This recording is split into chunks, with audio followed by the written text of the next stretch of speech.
குறையாத செல்வம் பெற அட்சய திருதியை வழிபாடு 30/4/2025. எல்லா சுப காரியங்களையும் செய்யலாம். அட்சய திருதியை தமிழ் மாதமான சித்திரையில் வளர்முறையில் அமாவாசை அடுத்த 3ஆம் நாளில் கொண்டாடப்படுவதாகும். அட்சய திருதியின் முக்கியத்துவத்தையும் பெருமைகளையும் பவிஷ்யோத்த புராணம் விரிவாக விவரிக்கிறது. திருதியை திதிக்கு அதிபதி பார்வதி தேவி. திதிகளில் 3வது திதி திருதியை, அதுவும் வளர்முறையில் வரும் திருதியை சுப நாளாக கருதப்படுகிறது. இந்த நாளில் எல்லா சுப காரியங்களையும் செய்யலாம். அந்த காரியம் மேலும் மேலும் சிறந்து கொண்டே இருக்கும்.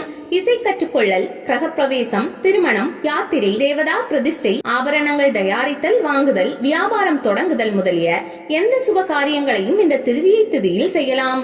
பல திருதியைகள் சித்திரை மாதத்தில் வரும் வளர்புறை திருதியை திதியை போலவே மற்ற மாதங்களிலும் வருகின்ற வளர்புறை 3வது திதி பல்வேறு சிறப்புகளை உடையது. உதாரணமாக வைகாசி மாதம் வளர்புறை திருதியை ரம்பா திருதியை என்று அழைக்கப்படும். இது சமயத்தில் ஆனி மாதத்திலும் வரும், கார்த்திகை மாதத்திலும் வரும். இந்த நாளில் விரதமிருந்து அம்பிகையை வழிபட்டால் அழகும் திறமையும் பெருகும், செல்வம் சேரும் என்பது ஐதீகம். மஞ்சளால் அம்பிகை பிரதமை செய்து விரதமிருந்து பூஜை செய்வது வழக்கம். ஆடி மாதத்தில் வரும் திருதியை சொர்ண கௌரி விரதமாக கொண்டாடப்படுகிறது. கார்த்திகையில் வரும் அபியோக திருதியை மங்களமானதாகவும் விசேஷமானதாகவும் பார்க்கப்படுகிறது. ஜோதிட சாஸ்திரப்படி இந்த நாளில் செய்யும் காரியங்கள் சிறப்பாக விருத்தியடையும். பங்குனி மாதம் திருதியை திதியில் சௌபாக்கிய கௌரி விரதம் அனுஷ்டிக்கப்படுகிறது. இப்படி அம்பாளுக்கு வந்த நாளாகவும் மங்கள நாளாகவும் உள்ளது திருதியை திதி. அதில் சித்திரை மாத திருதியை திதி மிகவும் விசேஷம். அதுதான் அட்சய திருதியை. அட்சய திருதியில் ஏன் பொன் பட்டாடை? இந்த ஆண்டு அட்சய திருதியை 30/4/2025 புதன்கிழமை அன்று வருகிறது. பொன் கிடைத்தாலும் புதன் கிடைக்காது என்பார்கள். ஆனால் இந்த நாளில் பொன்னும் கிடைக்கும், புதனும் கிடைக்கும்.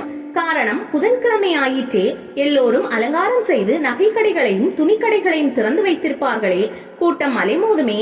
அட்சய திருதியில் ஏன் பொன் பட்டாடை? காரணம் இருக்கிறது.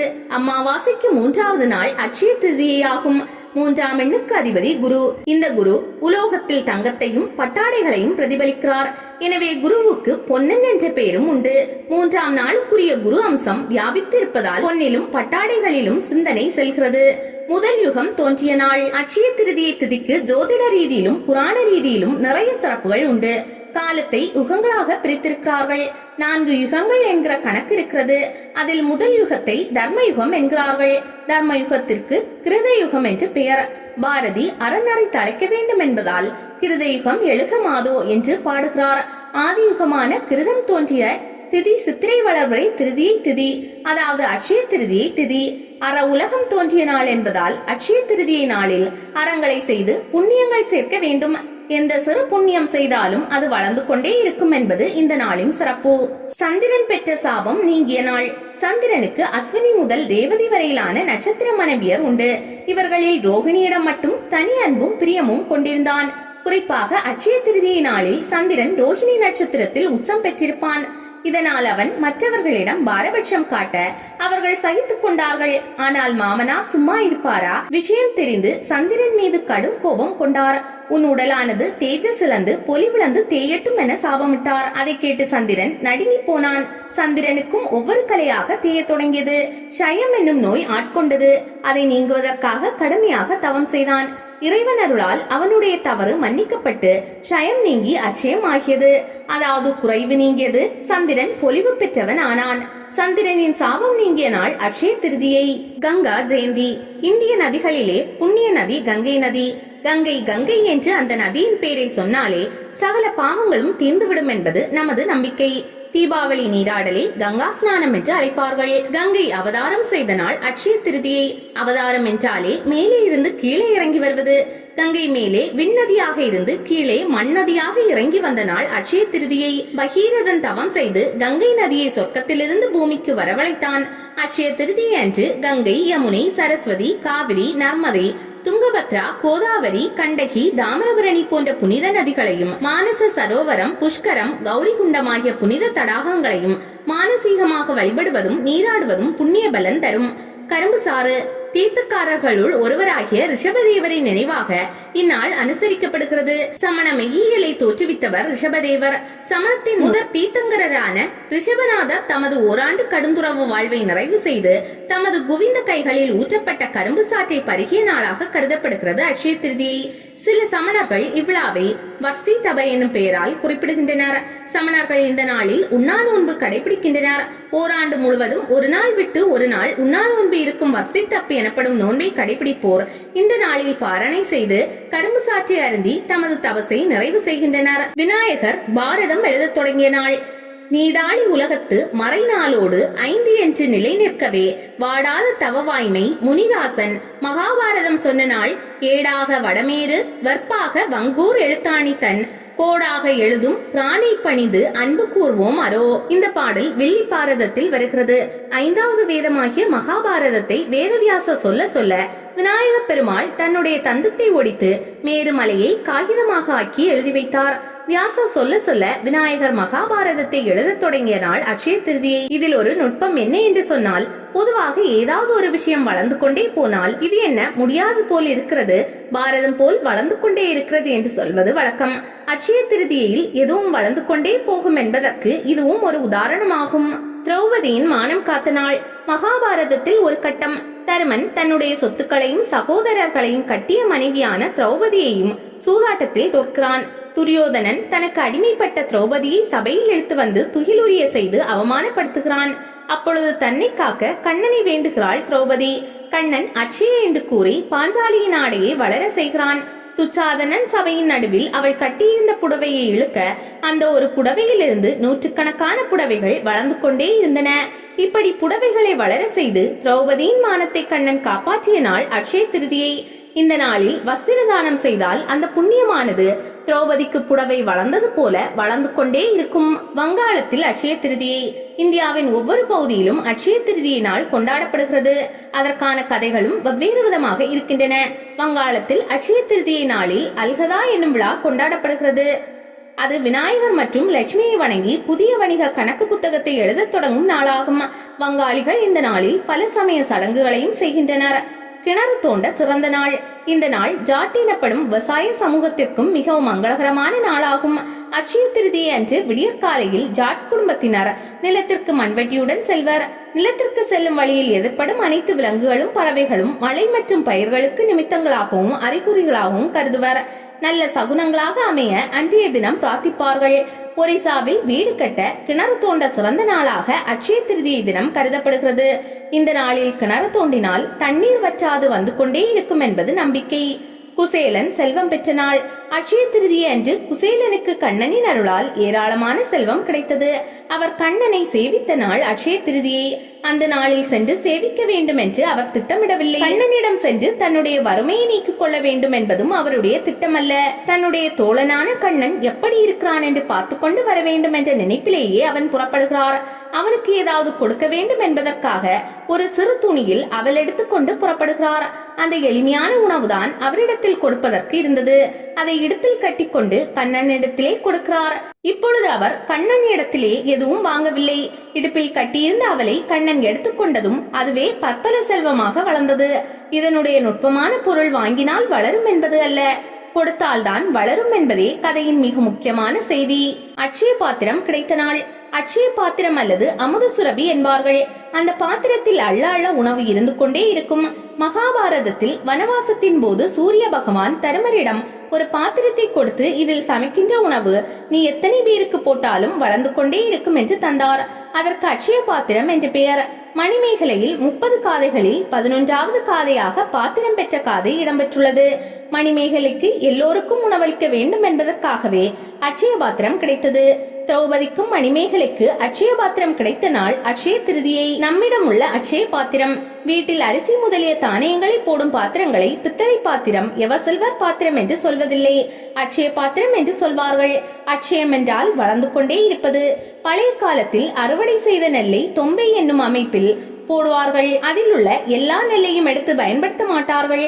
அதை போல அரிசியையும் மொத்தமாக பாத்திரத்தை கவிழ்த்து போட்டு பயன்படுத்த மாட்டார்கள். அப்படி பயன்படுத்த கூடாது என்பது சாஸ்திரம். அது வளர்ந்து கொண்டே இருக்க வேண்டும் என்பதால் அதற்கு அட்சய பாத்திரம் என்று பெயர். ஆனால் எல்லோருக்கும் உணவு தர வேண்டும் என்கிற மனம்தான் உண்மையான அட்சய பாத்திரம் என்பதை புரிந்து கொள்ள வேண்டும். குபேரன் செல்வம் பெற்ற நாள். தூத்துக்குடி மாவட்டத்தில் உள்ள நவ திருப்பதிகளில் ஒன்றான திருக்கோளூர் மதுரகவி ஆழ்வார் அவதாரம் செய்த இடம். இங்குள்ள பெருமாளுக்கு வைத்தமாநிதி பெருமாள் என்று திருநாமம். இங்குதான் குபேரன் தான் இழந்த செல்வங்களை எல்லாம் பெற்றான் என்பதால் இக்கோயிலில் அட்சய திருதியை விசேஷமான நாளாகும். அன்று பெருமாள் தரிசனம் செய்வது செல்வ செழிப்பையும் வளமான வாழ்வையும் மகாலட்சுமியின் பேரருளையும் பெற்றுத்தரும். கும்பகோணத்தில் அட்சய திருதியை நாள் 12 கருட சேவை நாளாக அனுஷ்டிக்கப்படுகிறது. அன்றைய தினம் பெரிய கடை வீதியில் பெரிய பந்தல் போடப்படும். கும்பகோணத்தில் சாரங்கபாணி கோயிலை சுற்றியுள்ள சக்கரபாணி கோயில், ராமசாமி கோயில் போன்ற ஆலயங்களிலிருந்து பெருமாள் கருட சேவையில் காட்சி தருவார். கல்வி தொடங்கும் நாள். வேதம் அட்சய திருதியை நாளில் அறிவு பெறுதல் அல்லது கொடையளித்தல் நல்ல பலன் அளிக்கும் என கூறுகிறது. குழந்தைகளுக்கு கல்வி அச்சராய பிரயாசம் செய்யும் சடங்கு அட்சய திருதியை நாளில் செய்யப்படுகிறது. அட்சய திருதியை தினத்தன்று மிருத்யுஞ்ச மந்திரத்தை எழுதி குழந்தைகளின் தலையணை அடியில் வைத்தால் கண் திருஷ்டி கழியும். அட்சய திருதி என்று மிருத சஞ்சீவினி மந்திரம் ஜபித்தால் நோய்களின் வீரியம் குறையும். அட்சய திருதியை திருமணங்களுக்கு ஏற்ற காலமாகவும் கருதப்படுவதால் அந்நாளில் பெரும் எண்ணிக்கையிலான திருமணங்களும் நடத்தப்படுகின்றன. திருமாலை வணங்க வேண்டும். மகாலட்சுமி திருமால் மார்பில் நீங்காமல் இருப்பதற்காக அட்சய திருதியை தினத்தன்றுதான் சிறப்பு வரம் பெற்றாள். திருமாலுக்கு நெடுமால் என்ற பெயர். ஓங்கி உலகளந்த உத்தமன் என்பது பெருமாளின் சிறப்பு. அவர் வளர்ந்தது போலவே அவரை வணங்கினால் பக்தியும் வளரும். அந்த பக்தியினால் புண்ணிய பலன்களும் வளரும். எனவே அட்சய திருதியை நாளன்று திருமாலை நெல்லரிசியுடன் வணங்கியும் உண்ணா நோன்பிருந்தும் வழிபடுவார். அன்று அதிகாலையில் நீராடி ஸ்ரீமன் நாராயணனின் நாமங்களை சொல்லி புதிய செயல்களை தொடங்க வேண்டும். அட்சய திருதியை நாளில் வசந்த மாதவாய நம என்று சொல்லி 16 வகை உபசாரங்களால் வசந்த மாதவனை வழிபடுதல் வேண்டும். இந்த நாளில் திருமாலை தீப வழிபாடு செய்து துளசி மாலை சாற்றி வழிபட வேண்டும். வளரும் நாள். சித்திரை மாத வளர்புறையின் முதல் திதி புதுவருட துவக்கமாகவும், ஆவணி மாதத்தின் வளர்புறையின் 10ஆம் திதி விஜயதசமியாகவும், வைகாசி மாதத்தின் வளர்புறையின் 3ஆம் திதி அட்சய திருதியாகவும் கொண்டாடப்படுகிறது. அட்சய திருதியை நவன்ன பர்வம் எனவும் அழைக்கப்படுகிறது. அட்சய திருதியை ரோஹிணி நட்சத்திரத்துடன் வரும் நாள். மிக மங்களகரமானதாக கருதப்படுகிறது. இந்த நாள் நல்ல பலன்களையும் வெற்றியையும் தரும் என்று நம்பப்படுகிறது. உத்தர காலாமிர்தம் இயற்றிய காளிதாசன் இந்த திருதியை திதி நாளில் எல்லா விதமான மங்களகரமான காரியங்களையும் செய்யலாம் என்று சொல்கிறார். கடன் வாங்காதீர்கள். இந்த அட்சய திருதியை நாளில் ஆதிசங்கர பகவத் பாதர் கனகதாரா சோஸ்திரம் பாடி ஒரு ஏழையின் செல்வ குறையை போக்கி அருளினார். எனவே இன்று பூஜை அறையில் கனகதாரா சோஸ்திரம் பாடி மகாலட்சுமியை வணங்குவதும் நெல்லிக்காயை நிவேதனமாக படைப்பதும் வறுமையை போக்கும். மகாலட்சுமிக்கு குங்கும அர்ச்சனை செய்வதும் பெண்கள் சேர்ந்து திருவிளக்கு பூஜை செய்வதும் நல்லது. அட்சய திருதியை அன்று லட்சுமி படத்திற்கு ஒரு முழம் பூ வாங்கி போட்டு மனதார பிரார்த்தனை செய்தாலே போதும். கனகதாரை நிச்சயம் உங்கள் வீட்டிலும் செல்வம் பெருகும். பஞ்சாங்கங்களில் சுப நாட்கள் என்று சில நாட்கள் உண்டு, மங்கள நாட்கள் என்பார்கள். ஆனால் அட்சய திருதியை சுப நாள் மட்டுமல்ல, விருத்தி செய்யும் நாள் என்பதால் இந்த நாளில் எதை தொடங்கினாலும் அது வளர்ந்து கொண்டே போகும். கடன் வாங்குதல், நோக்கி மருந்து சாப்பிடுதல் முதலிய விஷயங்களை மட்டும் இன்று தொடங்கக்கூடாது. தானம் தாருங்கள். அட்சய திருதியை அன்று புண்ணியம் வளர்ப்பதற்கு என்ன செய்ய வேண்டுமோ அதை செய்தால் அந்த புண்ணியத்தின் பலனாக நமக்கு எல்லா செல்வங்களும் கிடைக்கும். எனவேதான் அட்சய திருதியை அன்று தான தர்மத்தை அதிகம் செய்ய சொன்னார்கள். புண்ணியம் வளர வேண்டும் என்று சொன்னால் தானத்தின் மூலமும் தர்மத்தின் மூலமும் மட்டும்தான் வளரும். அந்த தர்மத்தின் மூலமாக நமக்கு பலவிதமான நன்மைகளும் ஆடை ஆபரணங்கள், செல்வம், தங்கம், வெள்ளி முதலிய உலோகங்கள் சேரும்.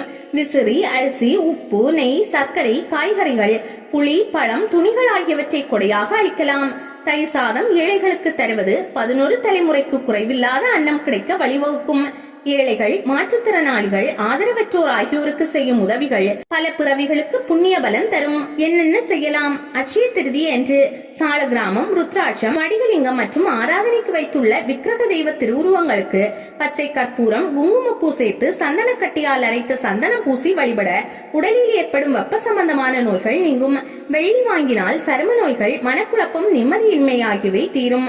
தங்கம் வாங்கினால் தீராத கடன்களையும் ஏழ்மையை மிக குறுகிய காலத்தில் தீர்க்கும். தங்கம் வாங்க இயலாதவர்கள் உப்பு வாங்கினால் கூட போதும், தங்கம் வாங்குவதற்குரிய பலன்கள் கிடைக்கும். என்ன வாங்க வேண்டும், எதை தர வேண்டும்? எனவே அட்சய திருதியை அன்று பெரியவர்களிடம் ஆசீர்வாதம் வாங்க வேண்டும். அட்சய திருதியை அன்று வீட்டில் 4 மூலைகளிலும் சோழிகளை போட்டு வைப்பது மரபு. இது செல்வத்தை கொண்டு வரும் அம்சமாகும். இனிய வார்த்தைகளால் அன்பில் வாங்க வேண்டும், நன்மதிப்பை வாங்க வேண்டும், தானம் செய்ய வேண்டும், தவம் செய்ய வேண்டும். அட்சய திருதி அன்று அதிகாலையான பிரம்ம முகூர்த்தத்தில் நாம் பூஜை செய்தாலே அதிக பலன் கிடைக்கும். வீட்டு வாசலில் கோலம் போட்டு விளக்குகளை வைத்து மாவிலை தோரணம் கட்டி வழிபாடுகள் செய்ய வேண்டும். அட்சய திருதி தினத்தன்று அதிகாலை விஷ்ணு பூஜை செய்வது அளவிடற்கரிய பலன்களை தரும். பசு போன்ற விலங்குகளுக்கு ஏதேனும் உணவு கொடுக்க வேண்டும். பறவைகளுக்கு நீர் வைக்க வேண்டும். தானியங்கள் போட வேண்டும். பசி என்று வந்தவருக்கு ஒரு வாய் சோறு போட வேண்டும். உடைகள் இல்லாதவர்களுக்கு அன்று புத்தாடைகள் வாங்கி தானம் செய்ய வேண்டும். ஒவ்வொரு அட்சய திருதியைக்கும் தவறாமல் தானம் செய்தால் மறுபிறவியில் அரசனுக்கு இணையான செல்வந்தர்களாக பிறப்பார்கள் என்பது ஐதீகம்.